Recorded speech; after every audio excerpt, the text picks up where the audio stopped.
Halo teman-teman, Assalamualaikum warahmatullahi wabarakatuh. Kembali lagi di BLK Project Temanggung. Kali ini bersama saya Husnul Karohmah. Buat teman-teman yang belum subscribe, jangan lupa untuk subscribe terlebih dahulu, biar kalian gak ketinggalan informasi-informasi menarik yang bakalan kita share nantinya, oke?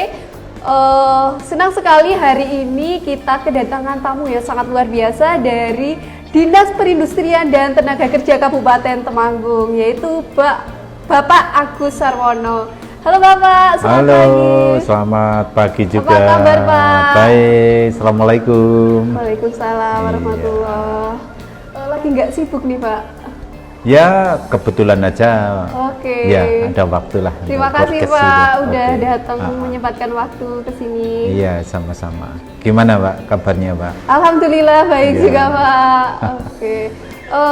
Bapak ini adalah Kepala Dinas Perindustrian dan Tenaga Kerja Kabupaten Temanggung. Yeah. Itu ya, untuk lingkup tugasnya di Disnaker itu seperti apa Pak?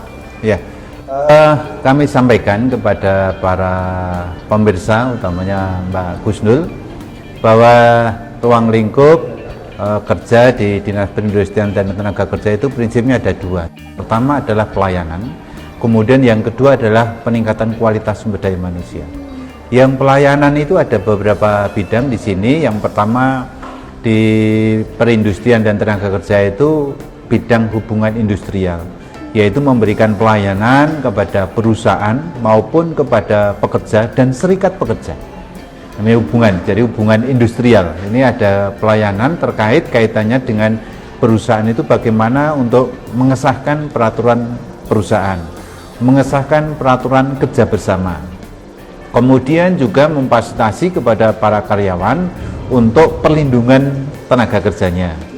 Kemudian yang ketiga terkait juga kaitannya dengan pembinaan kepada perusahaan maupun pembinaan kepada serikat pekerja yang ada di perusahaan. Di Temanggung itu paling tidak ada 118 perusahaan dengan karyawan kurang lebih ya sekitar 24 ribuan ya. Nah, di situ kadang-kadang antara karyawan dengan perusahaan itu kan ada perselisihan. Nah, sehingga tugas kami di sini adalah memberikan mediasi. Manakala ada sengketa-sengketa persoalan-persoalan yang menyangkut masalah ketenaga kerjaan, itu kaitannya dengan pelayanan di bidang industrial. Kemudian ada juga yang kedua, pelayanan di bidang ketenaga kerjaan, itu di bidang penempatan tenaga kerja, baik itu di dalam negeri maupun di luar negeri. Jadi termasuk pelayanan pembuatan AK1. Apa itu Pak? AK1 itu surat persyaratan untuk mencari, kalau dulu namanya kartu kuning ya, kartu kuning untuk persyaratan mencari pekerjaan, biasanya itu. Nah, kemudian untuk penempatan tenaga kerja itu kami juga memberikan pelayanan dan perlindungan utamanya bagi para pekerja migran Indonesia. Kalau dulu namanya TKI, tapi sekarang namanya pekerja migran Indonesia. Beda penyebutan. Nah, beda penyebutan, dan ini biar agak keren gitu ya. Jadi tidak wah kok dari TKI, nggak ada sekarang, hanya pekerja migran Indonesia. Kemudian untuk yang di luar negeri, untuk yang di dalam negeri kami juga memberikan fasilitas pelayanan. Kita kolaborasi dengan beberapa mitra perusahaan yang ada di Jawa Tengah maupun di luar Jawa Tengah. Kalau misalkan ada yang membutuhkan tenaga kerja segala macam, mereka menghubungi kami akan share kepada masyarakat di Temanggung. Siapa ini tanggal sekian ada seleksi karyawan. Nah, ternyata juga peminatnya cukup besar juga. Kemudian di samping itu kami juga kolaborasi dengan BKK, jadi dengan SMK-SMK yang ada di Kabupaten Temanggung untuk menggelar job fair. Jadi memberikan peluang kerja kepada masyarakat yang ingin di mana.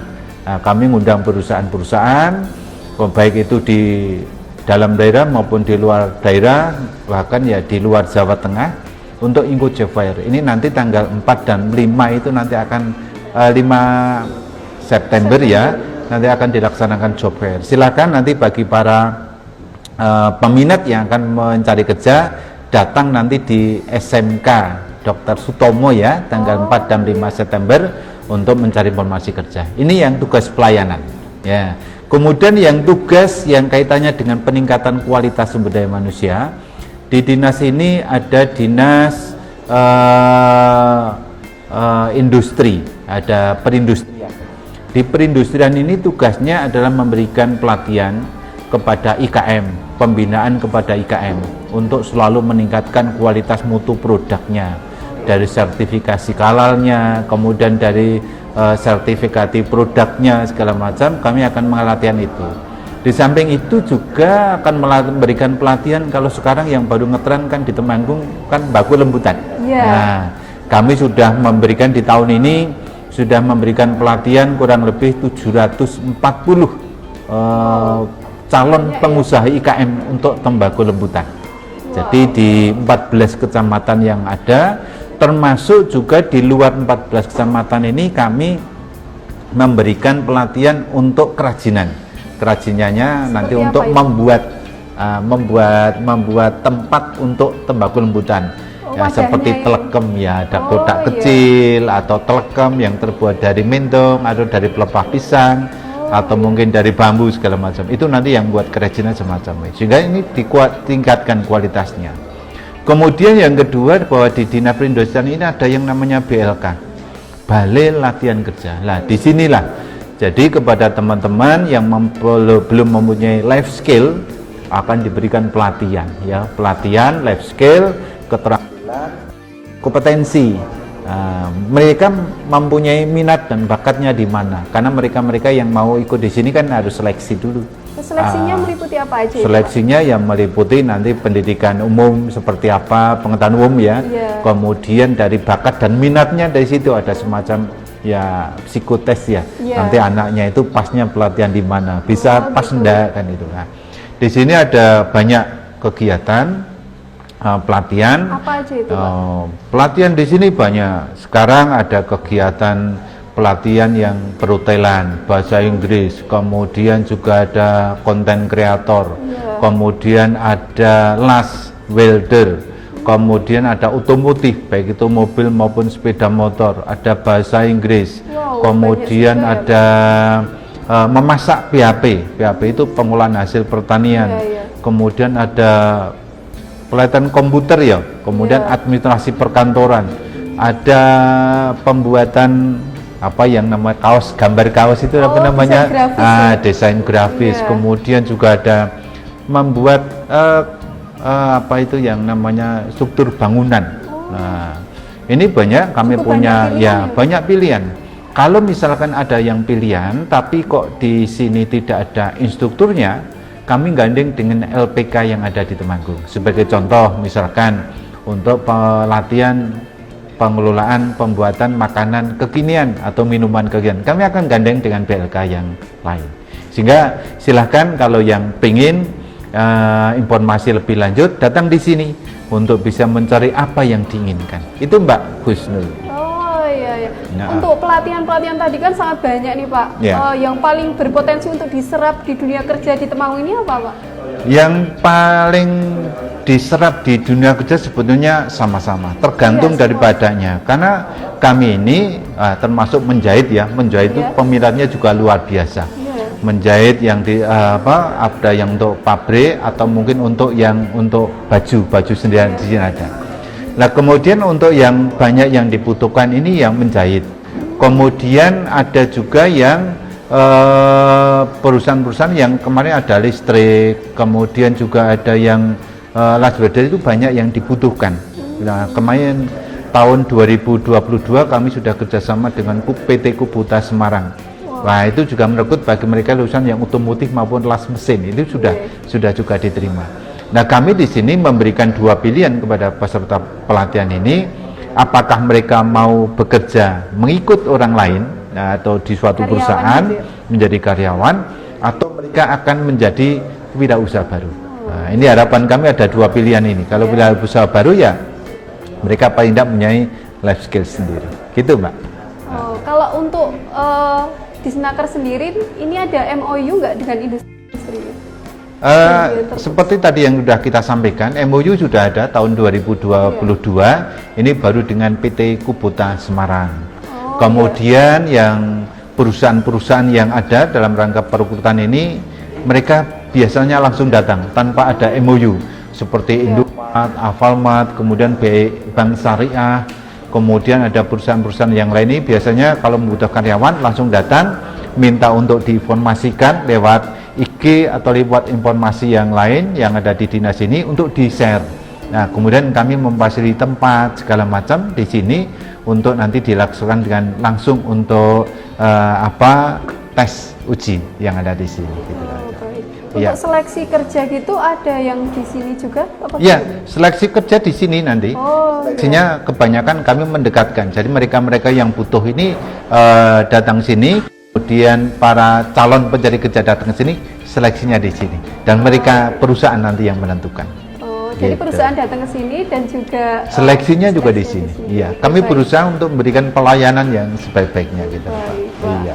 Kalau tadi kan ada yang ke luar negeri juga ya Pak? Iya. Tenaga kerjanya itu negara mana aja sih Pak yang banyak menyerap tenaga kerja? Yang banyak yang kita ini selama ini untuk tahun 2023 ini paling tidak kurang dari 200 orang yang sudah berangkat. Ini tujuan yang pertama adalah di Malaysia, kemudian Taiwan, Hong Kong, kemudian ada juga yang di Arab. Nah, kami mengajak kepada para pemirsa utamanya di wilayah Temanggung maupun di luar Temanggung, saya pesan apabila ingin menjadi pekerja migran Indonesia, nyuwun tolong untuk hati-hati, dalam artian jangan nanti sampai kepilot atau tergiur dengan omongan atau janji-janji orang yang menjanjikan syaratnya mudah, kemudian gajinya tinggi tanpa bayar segala macam. Untuk hati-hati. Makanya saya titip kepada seluruh warga masyarakat Temanggung yang ingin bekerja di luar negeri, datang konsultasi ke dinas, utamanya di bidang penempatan tenaga kerja, di bidang penta. Di sini gratis tanpa bayar. Kami sudah banyak membuat Instagram untuk pesan kepada masyarakat, ya, pesan kepada masyarakat untuk hati-hati, dan silakan datang ke kantor supaya nanti tidak menjadi korban TPPO, ya, tindak pidana perdagangan orang. Ilegal. Ya. Pekerja-pekerja ilegal itu nanti akan jadi kriminal, itu nanti TPPO. Nah, yang kasihan kan jadi pekerjanya. Mereka nanti akan jadi korban di luar negeri. Kemudian kalau sudah menjadi korban di luar negeri, kami nanti yang menjadi kerepotan juga, kan harus mewasili dengan konjen, ya harus ngurusi. Makanya datang aja supaya nanti lebih jelas, datang ke kantor dinas. Tempatnya di Jalan Gajah Mada nomor 76 Maron di sini, Pak. Iya. Untuk pekerjaan di luar negeri itu apa aja tuh Pak? Pekerjaan di luar negeri itu kalau di Malaysia biasanya ada yang di pekerja elektronik. Ya, di pekerja elektronik yang dibutuhkan adalah lulusan dari SMK. Kalau masalah bahasa, toh bahasanya kan sama dengan bahasa Melayu, jadi tidak perlu ada kursus. Kemudian kalau ada yang lain, ini ada yang pembantu rumah tangga atau katakanlah yang perawat lansia. Nah, kalau yang menjadi perawat lansia itu harapan kami, ya mereka paling tidak harus ikut pelatihan dulu, supaya mereka caranya merawat orang sakit, orang tua, lansia seperti apa, itu kan ada pendidikannya. Di mana itu Pak pendidikan? Temannya di sini juga ada. Oh, di sini juga. Di sini juga ada, di tempat-tempat swasta juga ada. Di sini ada. Cuman untuk instrukturnya yang belum ada. Kalau memang ada peminat, di sini alat-alatnya komplit, ya kami mesti datangkan instruktur yang dari luar. Makanya kita kerjasama dengan LPK tadi. Itu. Iya. Pernah ada nggak Pak kasus TKI yang bermasalah gitu? Banyak. Ya banyak. Jadi kasus-kasus TKI yang bermasalah itu banyak. Cuman kalau di Temanggung ya alhamdulillah tidak terlalu menonjol. Cuman ada yang pertama kemarin ada, yang terakhir ini ada warga masyarakat atau marga masyarakat di wilayah Kecamatan Ngadirjo ini kemarin 6 bulan yang lalu bekerja di pabrik elektronik. Kemudian pas libur dia itu jalan-jalan, nonton film di Malaysia. Nah kemudian di luar jam kerja dia kecelakaan. Nah kecelakaan, kira-kira kecelakaan itu sembuhnya mungkin agak lama. Nah kami terus koordinasi dengan Komjen yang ada di Malaysia. Kalau memang tidak mampu bekerja lagi, ya mohon bantuannya untuk bisa dipulangkan. Karena nanti siapa yang akan nanggung di sana kan tidak ada. Itu yang pertama. Kemudian juga ada perdagangan yang di luar Temanggung. Kebetulan ini banyak terjadi kasus-kasus yang orangnya hilang tanpa diketahui mbaknya, itu juga ada. Makanya sesuai dengan instruksi Presiden dan instruksi Pak Kapolri bahwa untuk pekerja migran memang harus hati-hati, jangan sampai kena penipu atau calo-calo yang omongannya manis, jangan sampai itu. Gitu. Iya, berarti kita tuh udah ada cara yang legal gitu ya Pak? Ya, betul, cara yang legal. Lebih baik memilih cara yang itu. Yang legal dan datang aja ke kantor untuk konsultasi. Iya. Gitu aja. Nanti prosesnya itu gimana Pak? Ya prosesnya dulu atau? Enggak ya, prosesnya nanti datang ke kantor, bagaimana cara bekerja di luar negeri, kemudian mana yang mau dibutuhkan, kan? Kemudian persyaratan apa saja yang dibutuhkan. Kalau mereka hanya di pabrik elektronik, saya kira tidak butuh keterampilan. Tapi untuk yang di luar negeri, di selain Malaysia kan harus paling tidak tahu bahasa. Di Korea juga harus tahu bahasa Korea. Kemudian di Cina, Tiongkok, Taiwan, mereka paling tidak harus menguasai bahasa itu. Orang gitu bahasa-bahasa yang semampunya kan gitu. Bahasa bakunya. Ya, bahasa baku. Kalau tidak itu kerepotan untuk komunikasi bagaimana. Nah, yang jelas mereka harus mempunyai kualifikasi, mereka harus mempunyai keterampilan. Kalau tidak punya keterampilan, kasihan mereka nanti, karena di luar negeri itu yang dibutuhkan adalah skill. Dia mempunyai keterampilan apa, itu akan dihargai. Kalau tidak punya keterampilan, dia kurang dihargai. Makanya kami titip kepada masyarakat Temanggung yang belum bekerja, tingkatkan kualitas sumber daya manusia lewat pelatihan. Silahkan datang ke BLK, pilih pelatihannya apa saja, itu Mbak. Oke, baik. Iya. Mungkin kita kembali ke masa-masa silam ya Pak. COVID-19 itu sangat berdampak sekali ya Pak untuk tenaga kerja ini. Betul. Kayak yang di PHK gitu. Betul. Jadi dampak COVID 2020-2021 ini sangat memukul, utamanya di dunia industri ya. Kemarin yang terdampak PHK memang cukup besar di sini, di Temanggung cukup besar, dan kebetulan dan alhamdulillah ini pemerintah pusat juga memperhatikan kepada teman-teman yang kena dampak PHK ini. Akhirnya pemerintah mengeluarkan kebijakan berupa jaminan kehilangan pekerjaan. Nah, program jaminan kehilangan pekerjaan ini di dinas kami memang yang nangani kerjasama dengan BPJS Tenaga Kerja. Di sini ada bidang industrial yang memberikan pelayanan. Nah, kemudian mereka akan kita fasilitasi, kemudian kita buatkan rekomendasi bagi mereka-mereka yang PHK. Kemudian dari BPJS Tenagakerjaan nanti akan memberikan santunan 1 sampai dengan 6 bulan. 1 bulan pertama sampai bulan 6 mereka akan diberikan bantuan keuangan nilainya yang menetapkan dari BPJS Ketenagakerjaan. Kemudian yang kedua adalah pilihan untuk mengikuti pelatihan sesuai dengan bakat dan minat mereka. Itu Mbak. Nah, makanya pemerintah sudah sangat peduli sekali, keutamanya kepada teman-teman. Di sini kami di dalam pelatihan yang ada di PHK, sebetulnya kami sudah memprioritaskan korban PHK ini. Silahkan buka ruang yang seluas-luasnya. Manakah yang PHK datang aja ke sini. Kebetulan apabila pas ada pelatihan, kami akan prioritaskan untuk ikut pelatihan gratis, nggak bayar. Bahkan nanti kalau pulang kasih uang saku.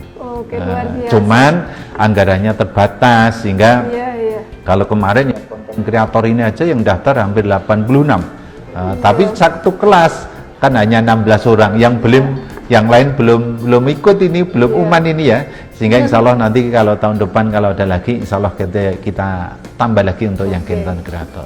Kemudian tambah Mbak untuk yang peningkatan kualitas sumber daya manusia, kami di sini karena anggaran dari APBD dan APBN juga terbatas untuk peningkatan kualitas SDM ini, kami berusaha untuk memberikan sosialisasi kepada para kepala desa untuk diinformasikan kepada masyarakat yang berminat untuk ikut pelatihan.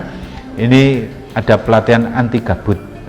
Anti gabut itu anti galau. Jadi kalau pemuda-muda itu kalau tidak punya keterampilan, tidak punya pekerjaan, biasanya kan bingung, saya berbuat apa?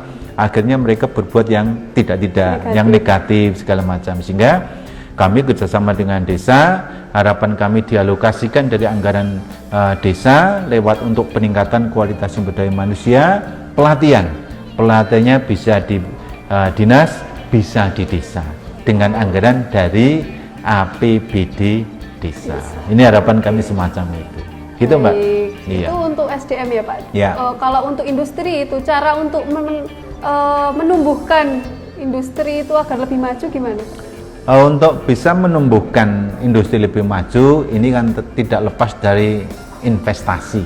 Nah, investasi dari pengusaha, baik ada yang dari Indonesia maupun di luar negeri kan.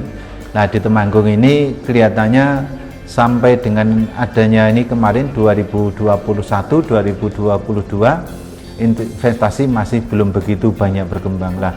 Untuk bisa bertumbuhnya investasi ini memang harus banyak hal yang harus didorong, misalkan situasi yang kondusif, kemudian juga perizinan yang mudah segala macam ini, dan tentunya ya Pemkab sendiri juga harus welcome dengan investasi ini sebetulnya. Dan ini memang banyak faktor sih yang harus dipersiapkan untuk menumbuhkan investasi di Temanggung. Oke, untuk investasi itu sendiri itu dari perusahaan saja atau personal bisa? Oh silakan, kalau personal juga boleh saja, personal atau dari perusahaan untuk mengembangkan investasi di Temanggung, welcome semuanya. Iya, apalagi ini kan sudah ditetapkan, tinggal penetapan ya terkait kaitannya dengan perda tentang ini kawasan industri. Nah, sudah tinggal kita nunggu saja. Kalau sudah nanti ditetapkan dengan kawasan industri ini tentunya akan lebih mudah. Untuk kawasan industri di Temanggung ini fokusnya kan di Kecamatan Keranggan dan Kecamatan Beringsurat. Kebetulan di sana ada exit tol. Nah, ini akan lebih memudahkan para investor di Temanggung untuk lebih berkembang lagi. Itu harapannya. Iya. Kalau terkait dengan industri kreatif itu seperti apa aja, Pak? Industri kreatif ya. Kebetulan kalau industri kreatif ini kami menangani yang namanya Dikranasda ya, Dewan Kerajinan Nasional dan Kesenian Daerah. Nah, kami juga di sini mengembangkan industri kreatif. Ini adanya di bidang industri. Ini termasuk pembuatan kerajinan, kemudian pembuatan batik. Nah, batik khas Temanggung. Nah, ada yang namanya Sibiru. Nah, ini kan juga Sibiru itu adalah bahan untuk pembuatan batik dari alam. Nah, tanamannya dari tanaman indigo vera. Jadi indigo vera, kebetulan indigo vera ini dikembangkan di daerah yang agak tinggi memang, di Kecamatan Wonoboyo. Nah, itu di sana bahan indigo vera itu sebagai bahan utama, warnanya biru untuk pembuatan batik. Nah, ini akan sudah ditetapkan menjadi ciri khas batik Temanggung, warnanya biru atau Sibiru itu. Memang bahan pastanya memang biru dan batiknya juga nanti warnanya juga biru. Itu nah, warna alami dari tanaman. Warna alami dari bahan indigo vera itu. Luar biasa ya, Pak. Ini sudah dikembangkan dan banyak sekarang pengrajin batik di Temanggung yang sudah mengembangkan ini sebetulnya. Bukan hanya Sibiru aja, ada bahan-bahan alami dari kulit mauni atau mungkin dari apa? Iya, dari berbagai macam bahan-bahan. Mereka orang-orang Temanggung pintar untuk membuat batik-batik. Ya, kreatif itu ada. Ini banyak. Ini yang kaitannya dengan industri kreatif, termasuk kerajinan-kerajinan, baik itu yang dari kayu, dari bambu, semuanya ini adalah masuk dalam pembinaan di Dewan Kerajinan dan Kesenian Daerah atau Dikranasda Kabupaten Temanggung. Dan untuk UMKM itu ada bantuan nggak Pak dari pemerintah? Kalau dari UMKM ini kami di sini hanya sifatnya adalah memberikan pelayanan, peningkatan kualitas sumber daya manusia, kemudian memberikan fasilitasi untuk bagaimana mereka mempromosikan, mulai dari fotonya, kemudian dari cara ke Instagram atau ke TikToknya, kemudian cara untuk memperoleh perizinan, memperoleh sertifikat halal segala macam. Nah, untuk bantuannya tidak lewat dinas kami. Kalau yang UMKM nanti bantuan manakala nanti ada nanti lewat dinas koperasi dan UMKM. Lewatnya di sana ada sendiri, bukan lewat kami. Kami hanya meningkatkan kualitasnya saja. Kemudian nanti yang menampung sudah ada dinas koperasi dan UMKM. Oke, terkait dengan UMK ini kewenangan Disnaker juga ya? UMK itu Penetapan UMK upah minimum Iya. kabupaten. Ya, tadi sudah kita sampaikan bahwa di bidang industrial ini adalah menyangkut kaitannya dengan pekerjaan yang hubungan pengusaha dengan pekerja, Iya. termasuk serikat pekerja. Salah satunya memang penetapan UMK. Ada Dewan Pengupahan Kabupaten ya, yang di situ pesertanya dari unsur pengusaha, dari serikat pekerja, dan dari perwakilan dari Apindo, ada juga yang dari unsur perguruan tinggi. Nah, itu untuk menetapkan UMK. Di Temanggung di tahun 2023 ini UMK-nya 2.027.000 sekian. Nah, ini biasanya penetapan UMK ini mulai bulan Oktober. Ya, bulan Oktober dan November itu sudah ditetapkan dengan keputusan gubernur. Ya, perubahan atau tidak tergantung dari regulasi dari pemerintah pusat. Baik. Kita tinggal menghitung karena rumusannya sudah Ada ditetapkan, rumusannya. ada rumusannya sudah dari pemerintah pusat. Oke, Gitu, baik. Pak.